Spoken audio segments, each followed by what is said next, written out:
Hola, mi nombre es Carlos Valencia, soy profesor asistente de la Facultad de Medicina de la Universidad de los Andes y en compañía de Sharon Sánchez vamos a hablar hoy de los diccionarios de variables y cuestionarios en investigación.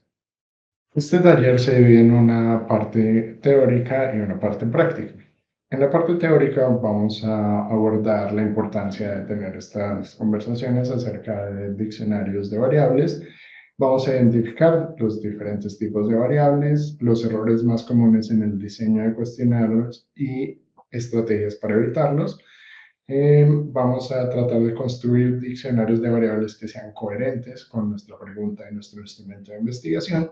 Y finalmente vamos a hacer un ejercicio práctico para poder interpretar la utilidad, la funcionalidad y la estructura de un diccionario de variables, esto a través de la verificación de una base de datos analítica. ¿Por qué es importante este taller? Imaginen un mundo ideal de investigación donde tuviéramos las definiciones estandarizadas, la recolección de datos fuera transparente, la identificación rápida de los datos faltantes, inconsistencias y valores atípicas que procediera en tiempo real, pudiéramos tener una documentación de variables que fuera clara, tanto en la medición, en la codificación y en la definición de las mismas. Y además tuviéramos una guía de referencia rápida para todas las actividades de investigación que estamos haciendo, lo que nos permitiría una continuidad en la recolección de datos y en el análisis de los mismos, ¿verdad? Lastimosamente, este mundo ideal donde todas estas condiciones pasan,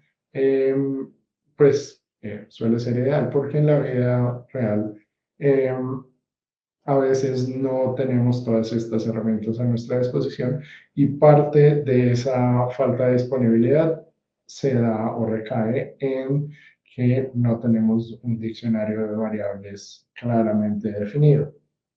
Por eso la idea de este taller es que vamos a aprender cómo hacerlo. Antes de eso, podremos hablar de los diferentes tipos de variables. Y eso nos lleva a la pregunta de ¿qué es una variable?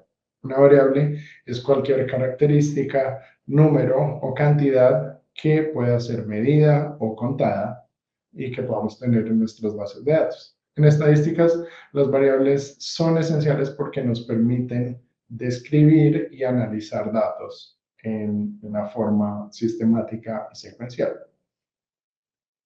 En este gráfico podemos ver los diferentes tipos de variables. Principalmente se dividen en variables categóricas y variables numéricas. Las variables categóricas a su vez pueden ser tanto nominales como ordinales. Las nominales, como la palabra nos lo indica, tienen simplemente una descripción o un nombre. Pueden ser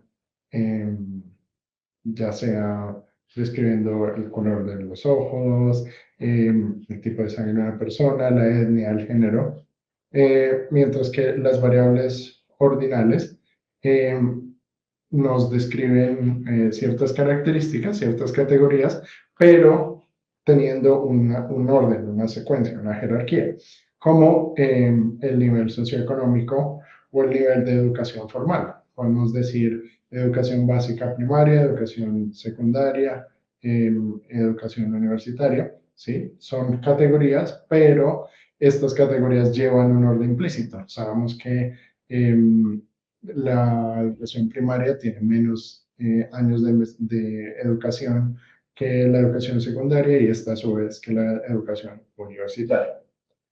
Si vamos a las variables numéricas, podemos ver variables discretas, es decir, que tienen un número entero entre una unidad y otra. Por ejemplo, el número de películas que me vi la semana pasada, puedo verme una, dos, tres, o el número de hijos, pues alguien tiene un hijo, dos hijos, tres hijos, pero no hay valores intermedios. No puede ser 1.5 número de películas o 2.5 número de hijos. En cambio, las variables continuas pues que también pueden ser de intervalo o de razón. Estas variables continuas tienen infinito número de valores entre un valor y otro. Es decir, si hablamos de temperatura en grados Celsius, por ejemplo, puede haber infinito número de, infinito rango de temperatura entre 38 grados y 39 grados, o 39,1 y así sucesivamente. Y las variables continuas de razón, por ejemplo, la altura, el peso, la edad, el cociente intelectual, pueden tener un cero absoluto. Es decir, cuando hay una ausencia en cada una de estas cantidades, pues el cero representa dicha ausencia.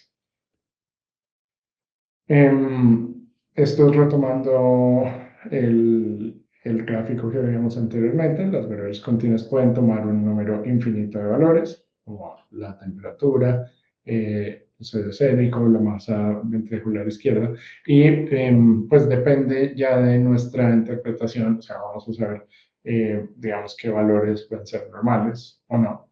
Las variables binarias o dicotómicas pueden tomar solo dos valores posibles, por ejemplo, el sexo, uso de medicamentos, sí y no, un diagnóstico, se tiene o no se tiene.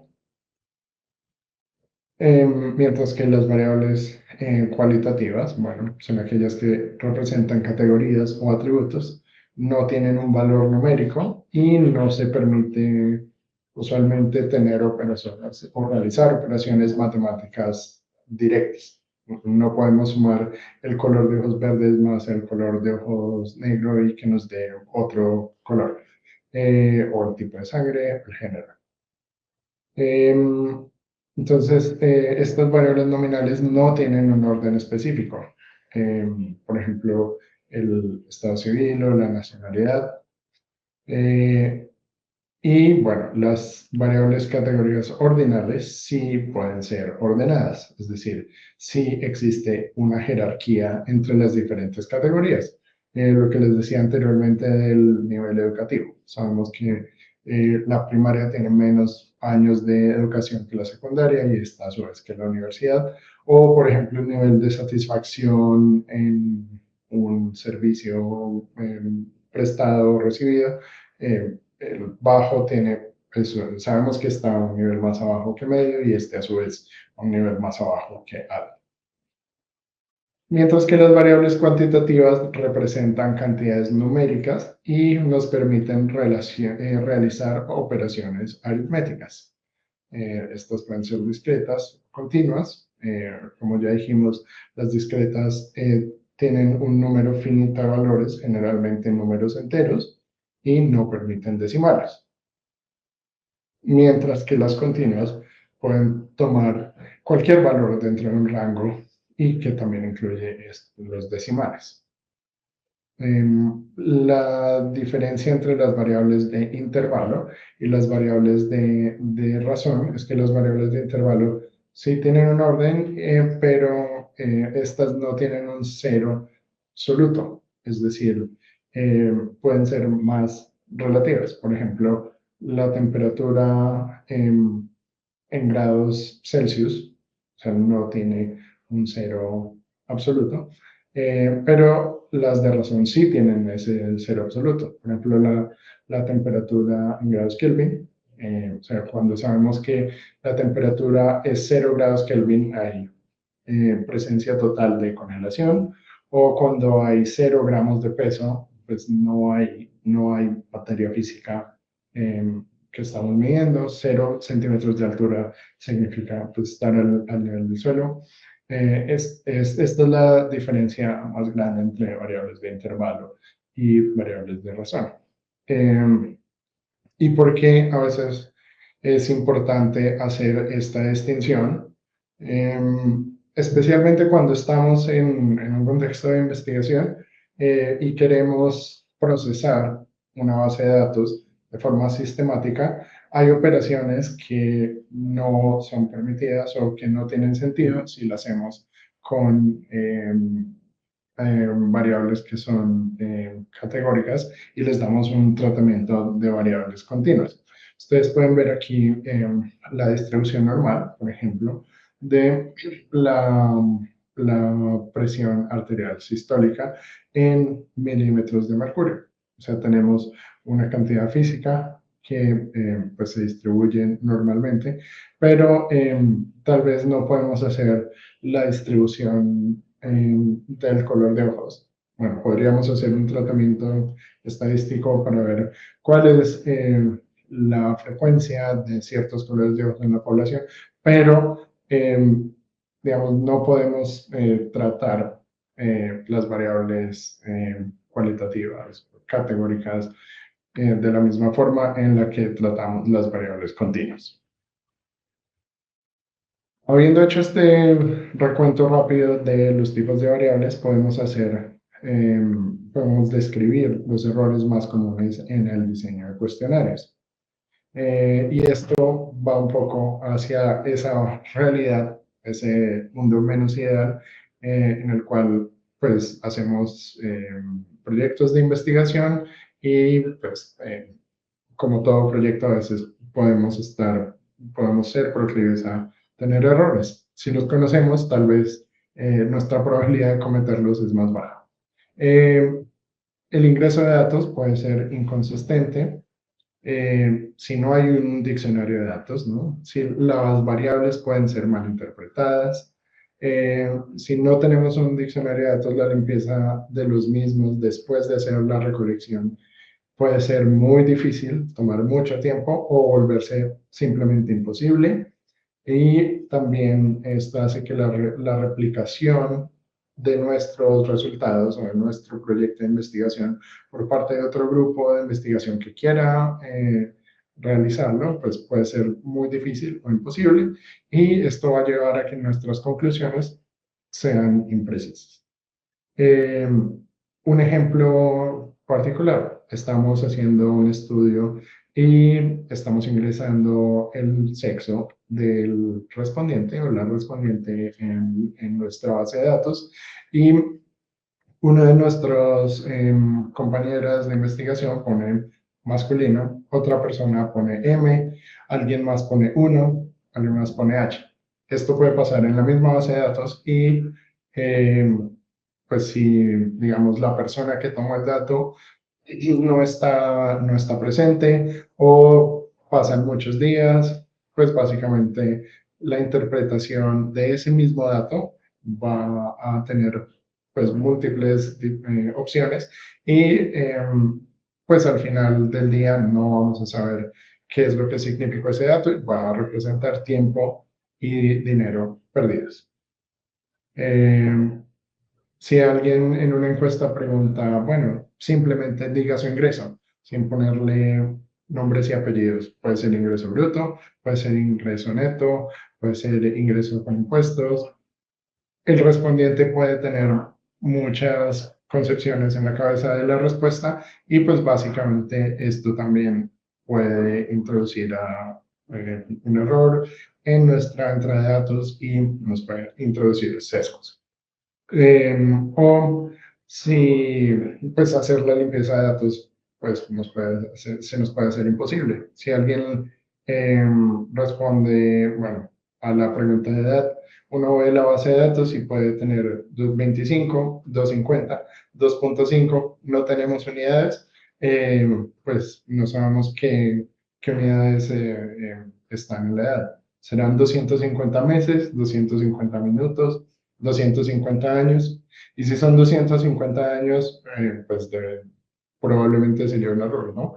Entonces, un diccionario de datos, un codebook, debería decirnos los límites de nuestra variable, ¿no? Entonces, sabemos que pues la edad humana varía entre 0 y 120 años, y si tenemos a alguien que puso en nuestra base de datos 250 años, sabemos que inmediatamente que hay un error, hay una toma de datos que puede ser deficiente o alguien que pudo digitar mal la variable, pero esto inmediatamente nos lleva a pues detectar un problema rápidamente.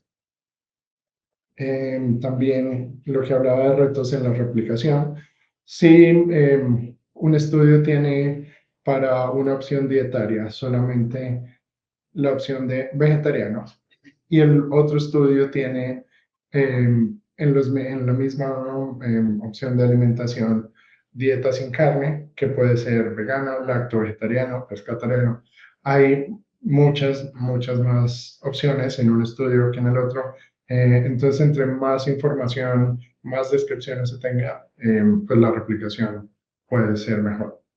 También, algo que pasa mucho en los estudios, pues en casi todo estudio, es el fenómeno de los datos faltantes y debemos saber cómo codificarlo a priori. Por ejemplo, algunos estudios tienen un espacio, otras bases de datos en otros estudios codifican como un punto, otras bases de datos famosas lo califican como un 999 o 99.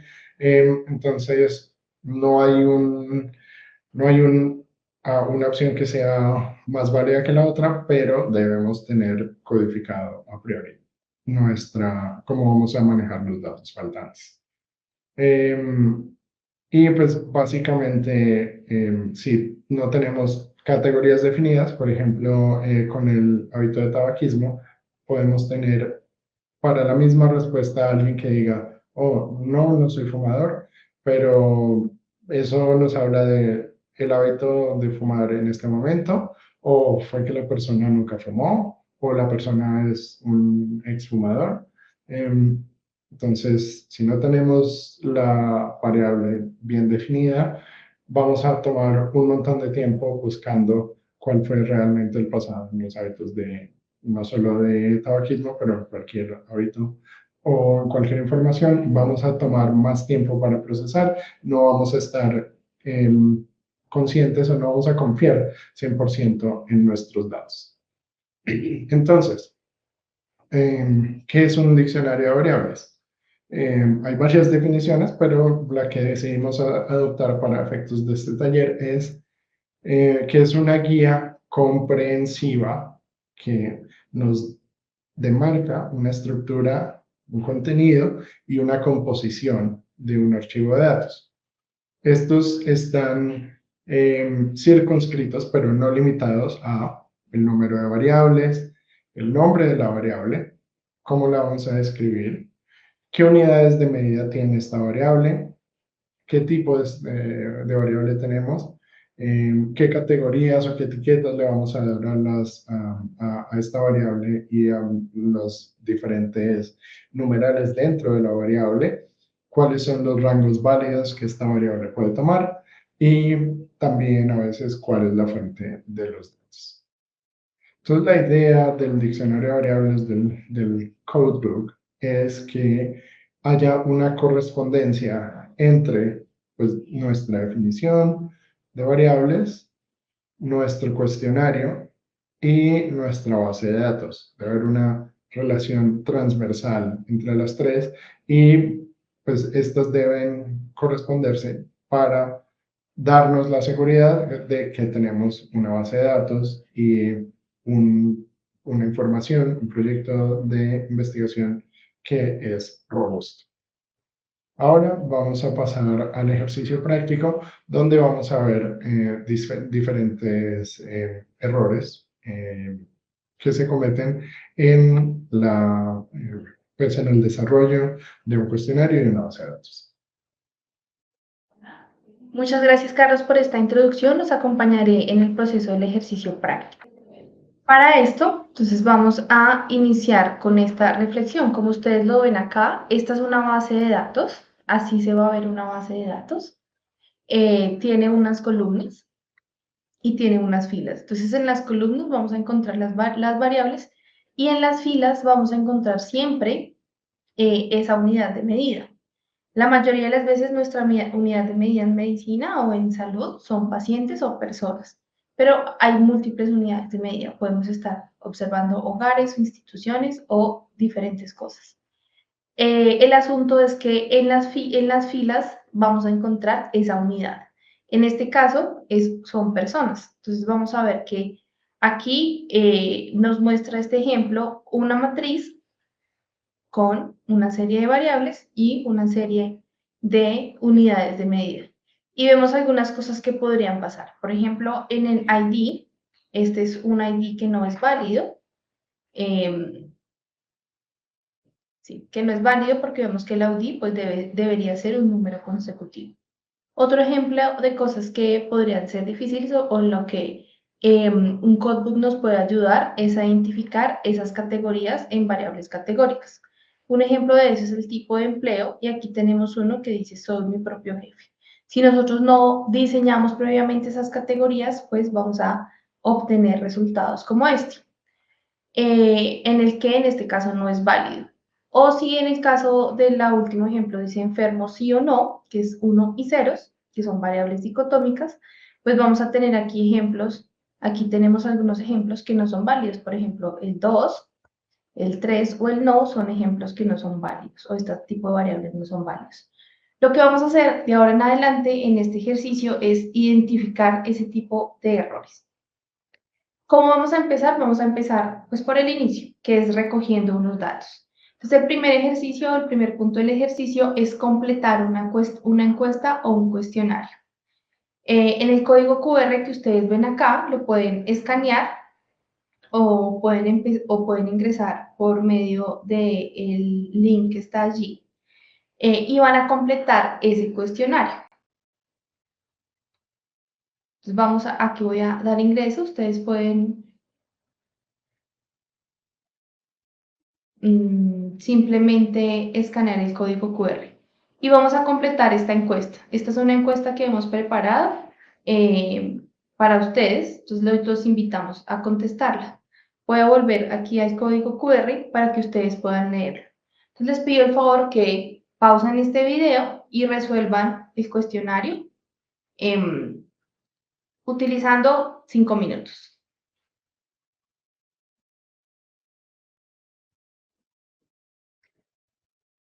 Bien, si ya volvieron el video, quiere decir que han respondido el cuestionario.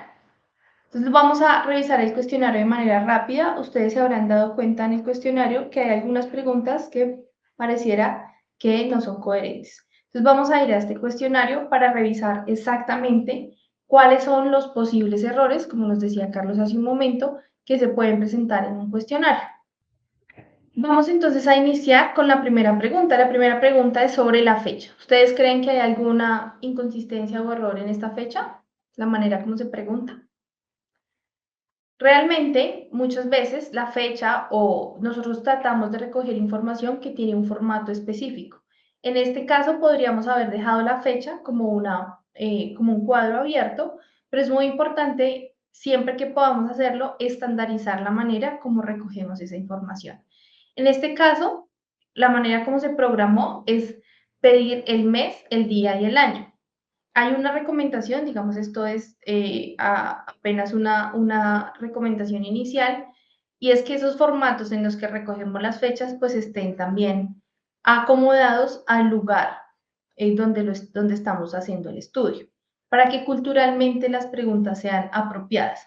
En este caso, en Colombia, no solemos utilizar la fecha mes, día, año, sino día, mes, año. Entonces, idealmente, esta programación debería estar puesta así.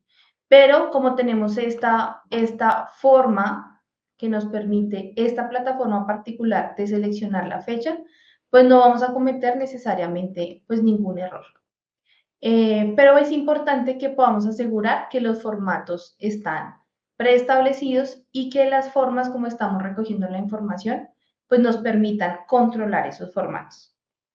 Los software para recoger encuestas, en la mayoría nos permiten hacer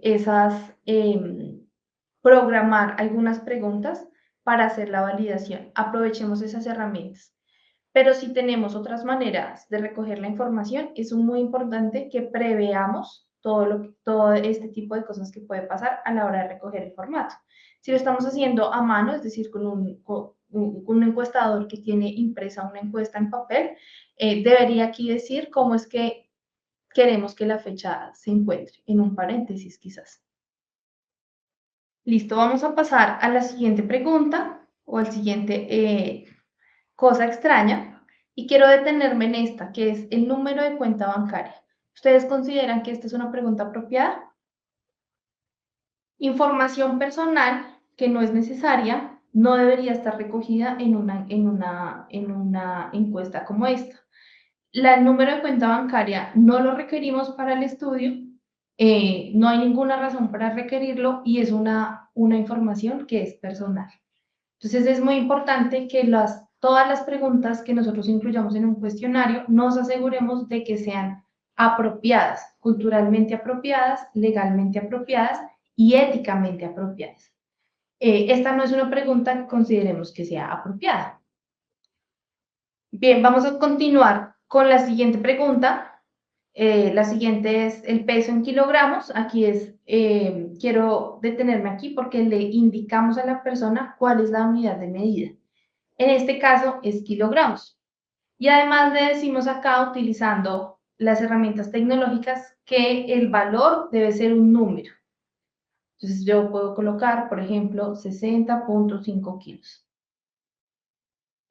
Algunas herramientas, no todas, pero algunas herramientas virtuales o software digitales nos ayudan a también limitar el rango. No necesariamente todas las herramientas lo permiten, pero siempre que lo permitan, pues hagamos esa validación previa, esa programación previa. La quinta pregunta es sobre la estatura, pero aquí hay una cosa particular y es que pregunta la estatura en pulgadas. Las pulgadas efectivamente son una unidad de medida de longitud, como los centímetros, los metros, etcétera, pero no es una unidad de medida que solemos utilizar en nuestro contexto. En nuestro contexto, la estatura la medimos por metro o en centímetros. Entonces, lo ideal es que nosotros preguntemos o recojamos la información de una manera culturalmente apropiada. Por lo tanto, una de las cosas que recomendaríamos cambiar en este cuestionario es no recoger la estatura en pulgadas, sino en centímetros. Puede que nosotros estamos haciendo un estudio multicéntrico y que luego vamos a tener que comparar con otros países. Lo que debería suceder en este caso es que se recoge la información de la manera como el contexto apropiada para el contexto y es el investigador el que puede recalcular o recodificar esa variable para que luego sea comparada con otras unidades de medida. Listo, vamos a pasar a la siguiente recomendación que está en la pregunta número 6. La pregunta número 6 pregunta por el estrato y aquí me voy a tener en dos cosas. La primera es que, como ustedes ven, faltan opciones de respuesta, que es el estrato 3 y el estrato 4. Siempre es muy importante que verifiquemos cuando estemos creando nuestros instrumentos que nuestras opciones de respuesta están completas. Para eso nos ayudamos de un diccionario de variables que previamente se construye y comparamos el cuestionario con ese diccionario de variables. Ya vamos a hacer ese ejercicio, comparar el cuestionario, comparar la base de datos y comparar el diccionario de variables. Entonces, ese es el primer asunto que quiero tocar en el tema del estrato, y es que falta aquí un valor. Y el otro, dos valores en este caso. Y el otro tema que me gustaría tratar en esta pregunta es que la manera como está preguntada. Dice la pregunta, ¿cuál es el estrato que aparece en el recibo de energía que llega a su casa? Esta es una pregunta que está estandarizada. Siempre que podamos utilizar preguntas estandarizadas, es mejor, porque en esa medida podemos comparar con otros estudios. La manera como se pregunta el estrato en las encuestas y en los censos y en las encuestas poblacionales es esta, y es la que está aprobada. Entonces, la idea es que nosotros podamos utilizar esas preguntas que ya puedan estar estandarizadas. En el caso de Colombia, ¿dónde encontramos este tipo de preguntas? Las encontramos en el DANE. Hay preguntas estandarizadas para el estrato, hay preguntas estandarizadas para la pertenencia étnica, para el género, y así sabemos que esa pregunta funciona en nuestro contexto. Ustedes se dan cuenta, por ejemplo, que aquí hay un valor que es el 0 y se incluye, no siempre se tiene que incluir, pero en este caso se incluye porque los estratos 0 o donde no llega recibo a la casa significa que son unos, digamos, predios que son por invasión, es decir, que no están reconocidos. Pueda que en nuestro estudio debamos incluir eso, pueda que no, pero siempre es importante tratar de que nuestras preguntas estén validadas. Este es un ejemplo de eso, a excepción de las dos valores que nos faltan. Pero este es un buen ejemplo de ello.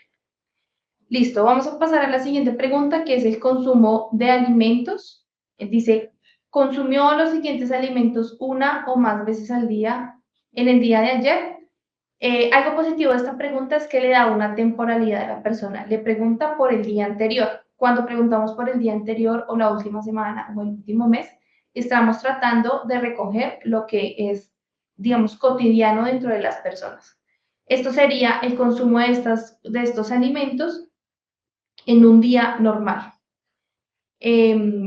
Pudiésemos decir, tenemos un sí y un no, que está bien, o sea, por cada opción podemos, la persona, el participante puede elegir si consumió o no consumió ese producto. Sin embargo, en este caso queremos hacer una recomendación y es pensarnos siempre desde antes la manera como queremos recoger la información. Idealmente, la idea es que podamos recoger la información de tal manera que nos dé la mayor cantidad de información posible. En este caso, uno podría sugerir, digamos, no es obligatorio, no es que la pregunta esté mal diseñada, es una pregunta bien diseñada, pero uno podría evaluar la posibilidad de tener opciones adicionales, como rangos adicionales. Yo podría preguntar cuántas veces consumió los siguientes productos en el día de ayer y evaluar, luego el investigador haciendo una recodificación puede decir si ese consumo es bajo, moderado, alto o si consumió o no consumió, pero tener una información un poco más amplia. Esa es, de nuevo, una recomendación. La pregunta está bien construida, pero es una recomendación tratando de capturar la mayor información posible. La pregunta número 8 es una manera de capturar la información un poco más amplia. ¿Cuántas porciones de fruta o verdura comió el día de ayer? Y la persona puede ingresar la cantidad de porciones. Sin embargo, aquí hay un asunto y es que la porción, cuando hablamos de porción, ese concepto puede ser subjetivo. Entonces, si nosotros deseáramos estandarizar la porción, necesitamos decirle al participante a qué llamamos porción. Bien, en la pregunta número 9, vamos a leerla. Dice, ¿es verdad que usted cumple con las recomendaciones de la OMS de hacer 150 minutos de actividad física moderada o vigorosa por semana? Esta es la recomendación de la Organización Mundial de la Salud sobre actividad física. Sin embargo, la manera como recogemos la pregunta es una pregunta que tiene una sugerencia. No deberíamos tener preguntas dirigidas en nuestro cuestionario. Una mejor forma de preguntar si cumple o no las recomendaciones de actividad física a una persona es preguntándole cómo está en la siguiente pregunta. ¿Cuántas horas de actividad física realizó la semana pasada?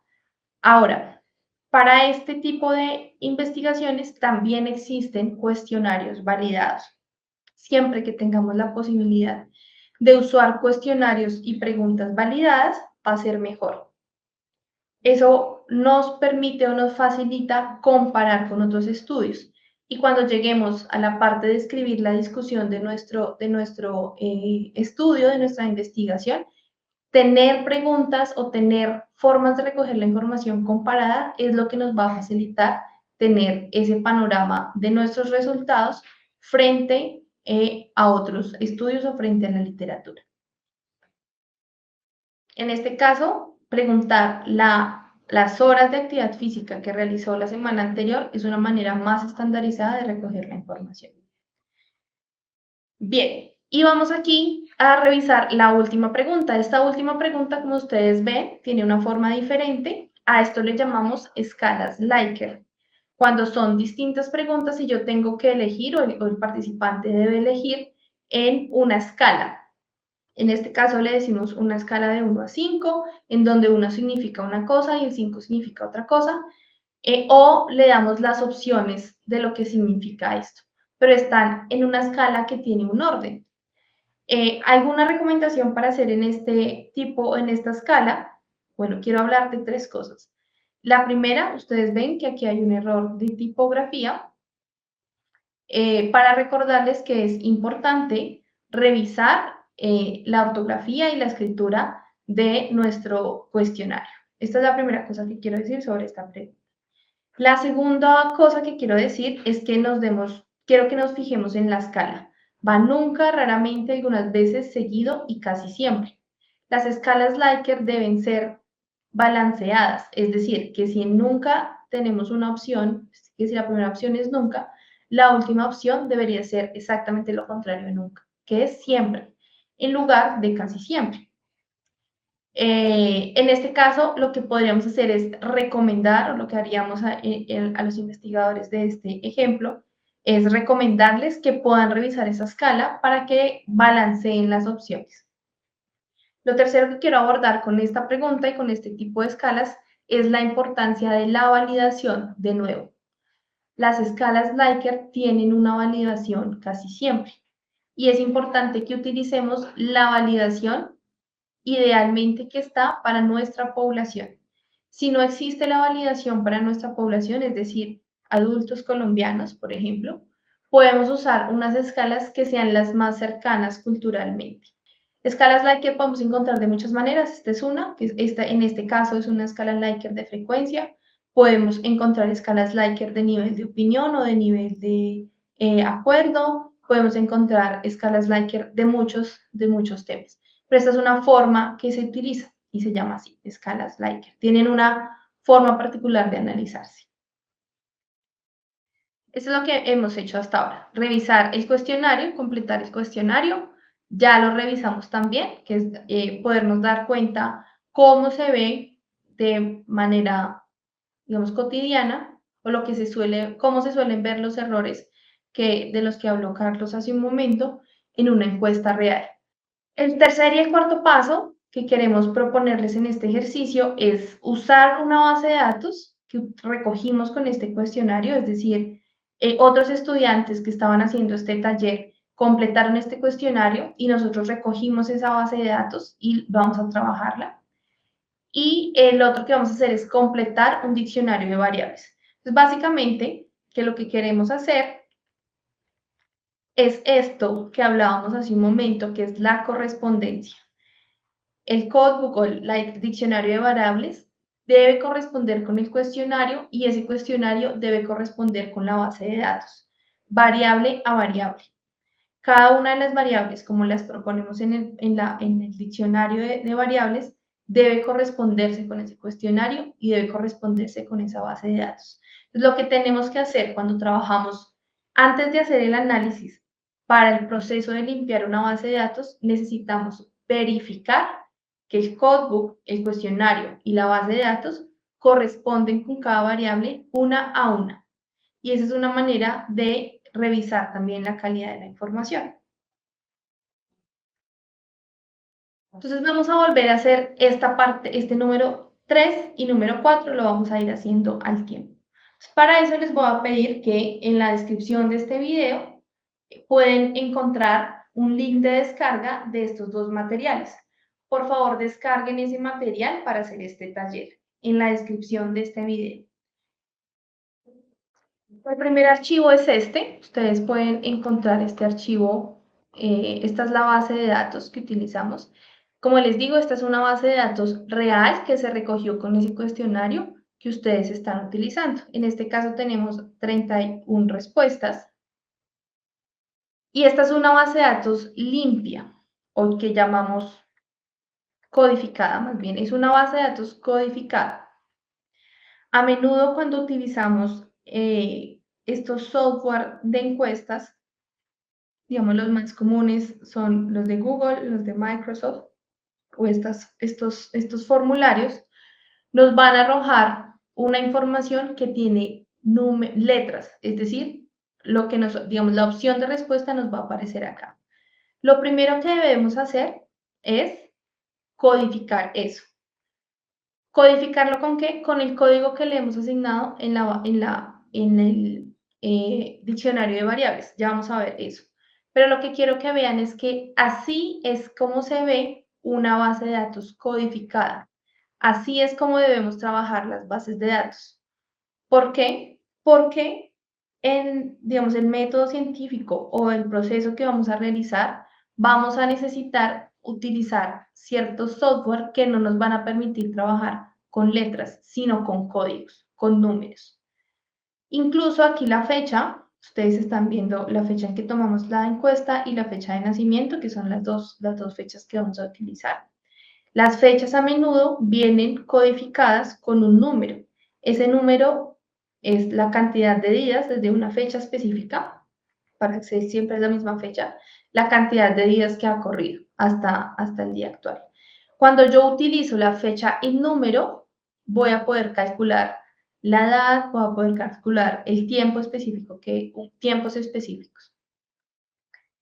En este caso lo vamos a utilizar así, porque digamos, no es el propósito de este taller trabajar este tipo de análisis, pero lo que quiero que vean acá es cómo se ve una base de datos que tiene código. Esto es una base de datos codificada, es así como debemos trabajar. Entonces ustedes se van a acordar de cada una de estas preguntas, o esto es una pregunta, se convierte en una variable. Entonces recuerden, cuestionario, codebook, base de datos debe corresponder. Entonces ustedes tienen en la mano el codebook, perdón, tienen en la mano el cuestionario porque lo leyeron con el código QR.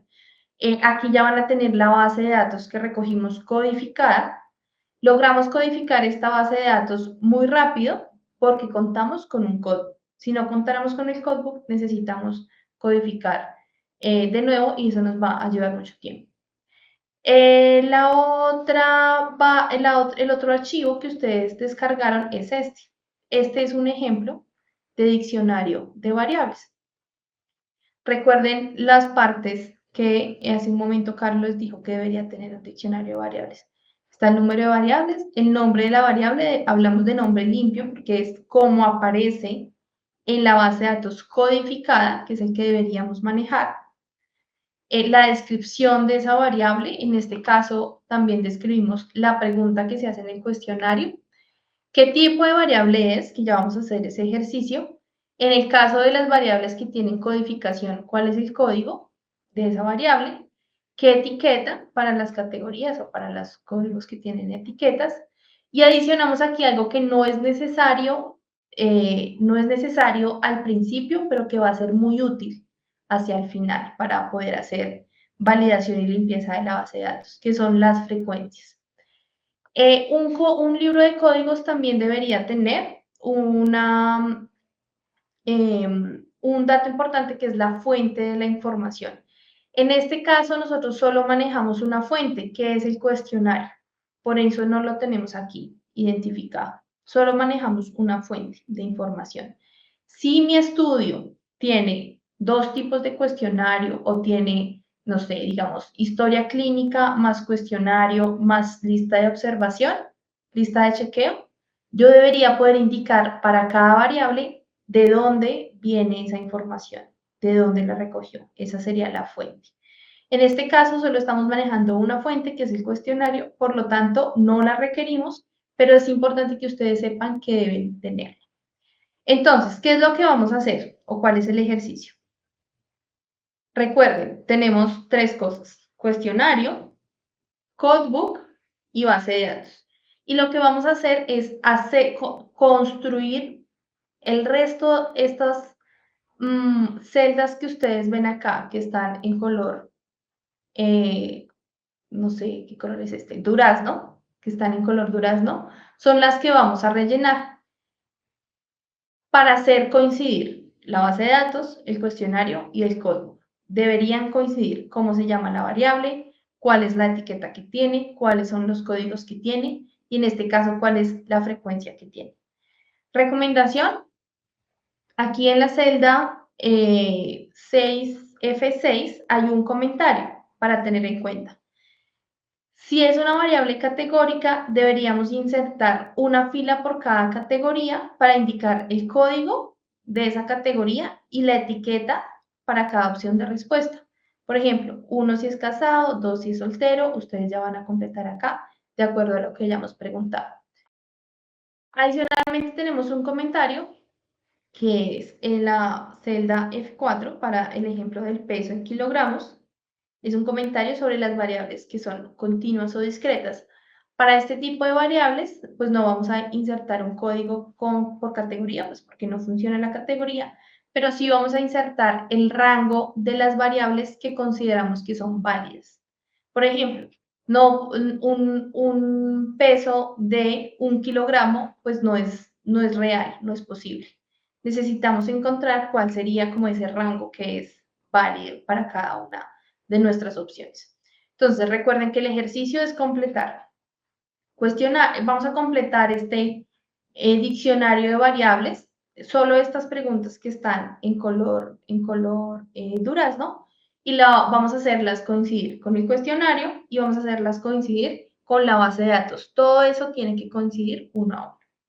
Entonces les voy a pedir que vayan a su material de taller y puedan tomarse alrededor de unos 15 o 20 minutos completando este ejercicio. Bien, entonces si ya volvieron al video, quiere decir que tuvieron la oportunidad de hacer este ejercicio. Entonces, vamos a revisar lo que lograron hacer. Vamos a ir al diccionario de variables ya completo para revisar aquí cuáles son las respuestas a cada uno. Entonces, el primero es el ID. Ustedes se dieron cuenta que el cuestionario no incluía un ID. Este es un error que nosotros tuvimos, un error a propósito. En un estudio transversal que no tiene necesidad de identificación, no pasa nada, pero si en mi estudio yo necesito cruzar esa información con otra información, no tener un ID es un error catastrófico, porque no voy a poder cruzar esa información con otra base de datos. Siempre es muy importante recoger un ID. Un ID es un número de identificación que nos permite saber quién es el participante, de qué participante estoy hablando, sin revelar su identidad. No se recomienda utilizar la cédula, por ejemplo, o el número de identidad como el identificador del estudio, porque ese es un dato que es personal y podría, por medio de él, identificarse a la persona. Entonces, el ID es un número aleatorio o tiene un código consecutivo en un rango de variable.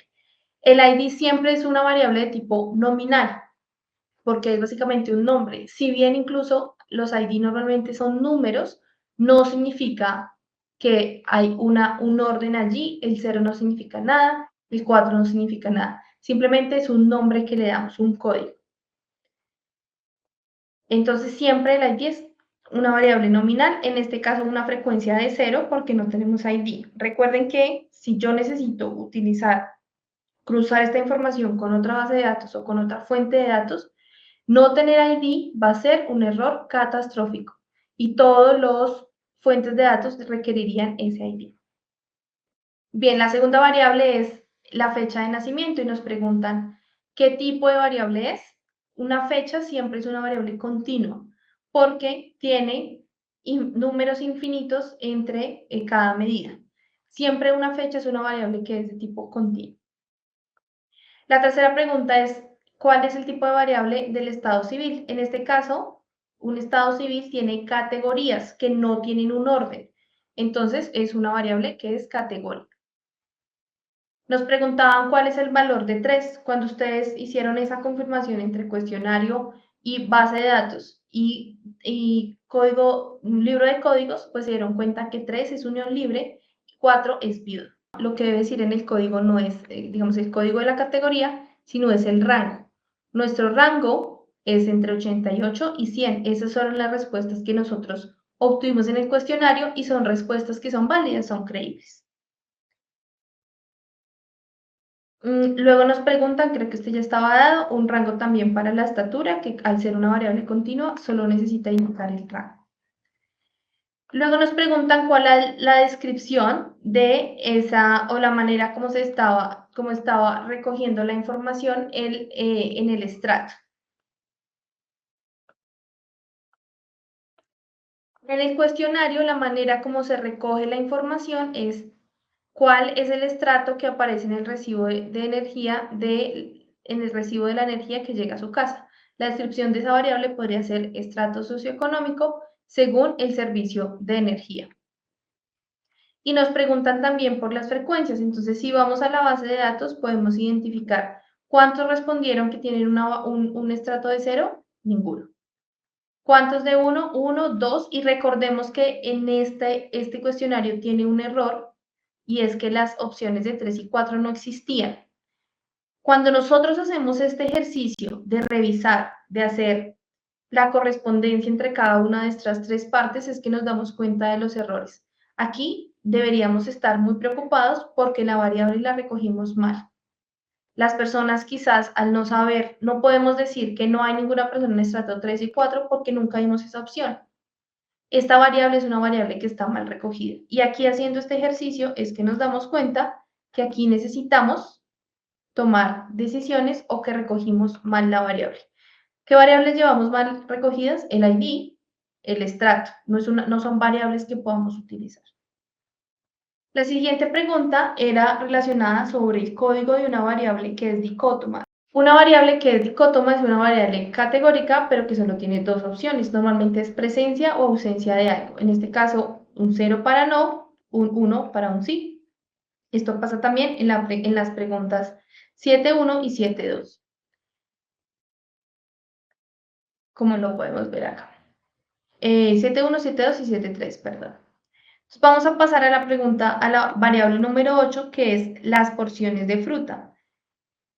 Nos preguntan por el código. Como es una variable discreta, no necesitamos un código, sino un rango. Aquí el rango de respuestas reales estaba entre 0 y 900, pero sabemos que 900 no es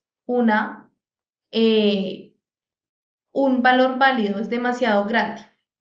Si utilizamos estrategias de recolección de datos digital, vamos a poder hacer o limitar esas respuestas en un rango específico. Aquí lo que tendríamos que hacer es revisar esas opciones y decidir si es una variable que es una respuesta que es absolutamente increíble. Lo que deberíamos hacer es convertirlo en un missing, porque pues no es válido, básicamente no es válido. O sea, aquí tenemos también otro asunto que revisar. Previamente, nosotros en el codebook que hacemos antes de crear el cuestionario, podemos decir cuáles son los rangos válidos.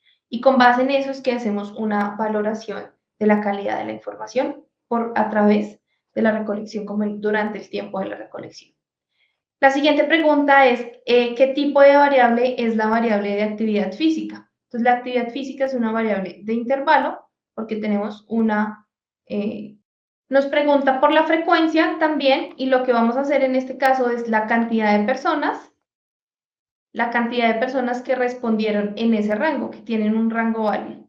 En este caso, 31, porque no tenemos ningún missing. Fíjense que este espacio aquí también nos permitió ver esto. En este espacio en el que ponemos las frecuencias acá, nos permite ver cuántos missing tenemos, cuántos datos perdidos tenemos. Aquí podemos estar tranquilos porque todas las personas respondieron esa información dentro de un rango válido.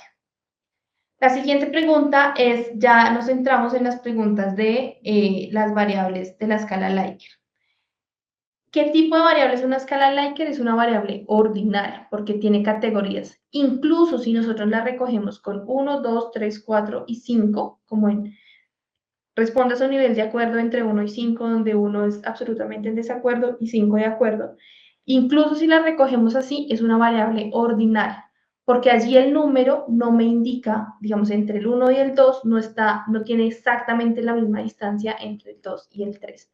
Siempre vamos a tener que las escalas Likert son de tipo ordinal. ¿Y cuáles eran las etiquetas de esa forma como recogimos la información? Nunca, raramente, pocas veces, seguido y casi siempre, como lo tenemos acá en la parte de etiquetas. Este tipo de variables pues funciona igual para todas las preguntas de la escala Likert. Luego nos pregunta acá cómo es la pregunta en el cuestionario para la pregunta número 4 de esa escala Likert. La pregunta número 4 de la escala, ¿con qué frecuencia en los últimos 3 meses, según algún familiar o amigo, me acompañó a hacer ejercicio? Y aquí también tenemos la forma como se pregunta para la quinta pregunta de esa escala. Y nos pregunta sobre las frecuencias. Aquí también nos damos cuenta si tenemos la cantidad. Fíjense que aquí nos suma 47 Aquí hay un error entonces. Sabemos que esta frecuencia debería sumarnos ¿cuánto? 31, que es nuestra muestra. Sabemos que aquí necesitamos revisar esto. Hay un error.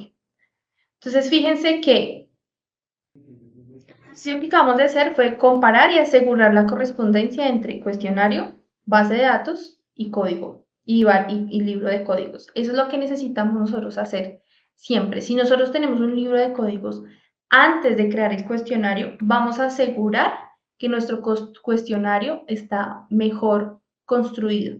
Vamos a evitar problemas como eliminar sin querer una opción de respuesta o tenemos esa oportunidad de revisar. Disminuimos las probabilidades de que tengamos error en la recolección de datos. Luego, el libro de códigos sirve para eso. Voy a mi libro de códigos, lo construyo, luego voy al cuestionario y lo construyo con base en libro de códigos y a medida que vamos recogiendo información, vamos a ir validando esa información con base en lo que nosotros definimos en el libro de códigos, que es válido y que no es válido, qué tipo de variable es, etc. Y al final, antes de hacer el análisis de la información, necesitamos limpiar la base de datos. Y para limpiar la base de datos, arrancamos por revisar, hacer corresponder base de datos, codebook y cuestionario. Entonces nos dimos cuenta en el ejercicio que hay cosas que necesitamos revisar, porque el cuestionario no estuvo bien escrito, porque se recolectó la información de manera errónea o porque hay datos que no concuerdan o que no son válidos. Entonces necesitamos ir y tomar decisiones sobre esos datos. A este momento, esta variable no es una variable o esta base de datos no es una base de datos que se pueda analizar. No tenemos aún una base de datos analítica. Solamente estamos limpiando la base de datos. Vamos a ir a las conclusiones de este taller. Básicamente aquí con Carlos escribimos cuáles son las ideas con las que queremos que se vayan. El primero es que el codebook o el diccionario de variables es útil para planear la recolección de datos. Es útil siempre desde el principio. Por eso la recomendación es empiecen creando un diccionario de variables, identificando qué tipo de variable es, cuáles son sus valores que son válidos. Y luego construyen el instrumento de recolección. Ese codebook o ese diccionario de variables también ayuda en la interpretación de los datos porque vamos a garantizar que lo que nosotros concluyamos a partir de eso, pues esté sustentado en una manera apropiada y rigurosa de medir esa información. Recuerden también que si necesitamos comparar con otros estudios, pues necesitamos utilizar variables o formas de medir ese constructo que elegimos de una manera estandarizada. Eso también nos ayuda en la interpretación. El diccionario de variables es ideal que los cuestionarios sean probados antes de su aplicación en campo. Esto es muy importante para evitar errores. A esto le llamamos pilotear el cuestionario. Lo podemos hacer con una muestra pequeña, pero básicamente lo que necesitamos hacer ahí es hacer todo el proceso que vamos a hacer real, pero hacerlo en pequeñito para identificar si tenemos problemas. En este caso, lo que hicimos casi que lo que hicimos fue pilotear con ustedes en cuestionarios y nos dimos cuenta que teníamos esas dificultades que ya marcamos y que necesitamos revisar antes de salir a campo. La siguiente conclusión es que las preguntas y unidades utilizadas deben ser similares a las usadas por la población objetivo. Es decir, cuando preguntamos cosas en un cuestionario, le preguntamos en el lenguaje en el que nuestros participantes suelen hablar o suelen observar el mundo. Este es el ejemplo de no utilizar pulgadas, sino utilizar centímetros en los contextos en donde utilizamos centímetros o colocar las definiciones que necesitamos que tengan en cuenta para poder responder las preguntas. Y finalmente, el uso de este ejercicio de hacer la comparabilidad entre estos tres instrumentos mejora la reproducibilidad y la replicabilidad de la investigación. Hacer un diccionario de variables siempre es útil en este sentido. Es una buena práctica y es una práctica que es necesaria cuando van a utilizar o cuando van a hacer análisis de datos cuantitativos. Importante que tengan en cuenta que los estudios cualitativos también tienen libros de códigos, pero tienen unas características un poquito diferentes.